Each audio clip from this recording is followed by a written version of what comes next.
Hello everyone, welcome to my channel all about biology and this is Jyoti Verma. और आज यहाँ पर हम लोग क्लास 12th एनसीईआरटी से आर्टिफिशियल हाइब्रिडाइजेशन के टॉपिक को डिस्कस करने वाले हैं। यहाँ पर बेसिकली क्या होता है, आर्टिफिशियल हाइब्रिडाइजेशन में सिर्फ डिजायर्ड पोलन ग्रेन्स का यूज किया जाता है पॉलिनेशन और फर्टिलाइजेशन के लिए। अब ये जो प्रोसेस है, इस प्रोसेस का इस्तेमाल मेंडल ने भी अपने एक्सपेरिमेंट्स के दौरान किया था। अब यहाँ पर कुछ स्टेप्स है जिनके बारे में आपको मालूम होना चाहिए। सबसे पहला स्टेप आर्टिफिशियल हाइब्रिडाइजेशन का होता है इमैस्कुलेशन। इमैस्कुलेशन में क्या होता है, जो फ्लावर होता है, फ्लावर के एंथर को मैचुरेशन से पहले ही रिमूव कर दिया जाता है और इस प्रोसेस को हम बोलते हैं इमैस्कुलेशन।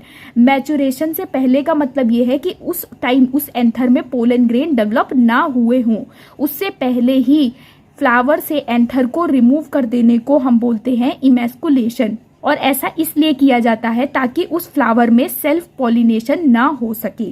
तो ये जो इमैस्कुलेशन का स्टेप है, ये सिर्फ बाइसेक्सुअल फ्लावर के केस में आपको देखने को मिलता है। अगर फ्लावर यूनिसेक्सुअल है देन उस केस में इमैस्कुलेशन के प्रोसेस की जरूरत नहीं होती है। नेक्स्ट जो हमारा स्टेप है वो है बैगिंग। इमैस्कुलेशन के बाद क्या किया जाता है, फ्लावर्स को बटर पेपर के बने हुए बैग से कवर कर दिया जाता है ताकि कोई भी दूसरे फ्लावर का पोलन ग्रेन उस फ्लावर के स्टिग्मा पर आकर पॉलिनेशन ना कर पाए। तो बैगिंग का जो प्रोसेस किया जाता है वो क्रॉस पॉलिनेशन को रोकने के लिए किया जाता है। नेक्स्ट स्टेप क्या है, डस्टिंग ऑफ पोलन। जब स्टिग्मा में रिसेप्टिविटी आ जाती है, यानी कि उस पर पोलन ग्रेन जर्मिनेट कर सकता है, उस वक्त क्या करते हैं, जो डिजायर्ड फ्लावर है उससे मैच्योर पोलन ग्रेन लेकर स्टिग्मा पर डस्ट कर दिया जाता है। इसके बाद नेक्स्ट स्टेप होता है रीबैगिंग का।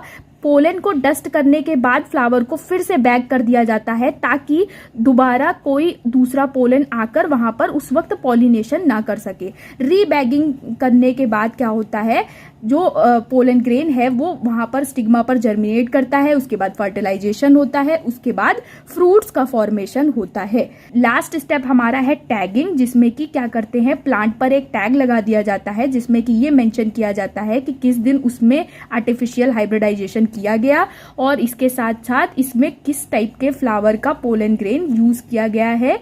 ये सब डिटेल्स उस टैग पर मेंशन होती हैं। तो इस तरीके से आपको आर्टिफिशियल हाइब्रिडाइजेशन में ये स्टेप्स देखने को मिलते हैं। और ध्यान रखिएगा कि जो इमैस्कुलेशन का स्टेप है वो आपको सिर्फ बाइसेक्सुअल फ्लावर के केस में देखने को मिलता है, यूनिसेक्सुअल फ्लावर में इमैस्कुलेशन वाला स्टेप नहीं होता है। तो ये बेसिकली है आर्टिफिशियल हाइब्रिडाइजेशन। आज के लिए इतना ही। Thank you so much.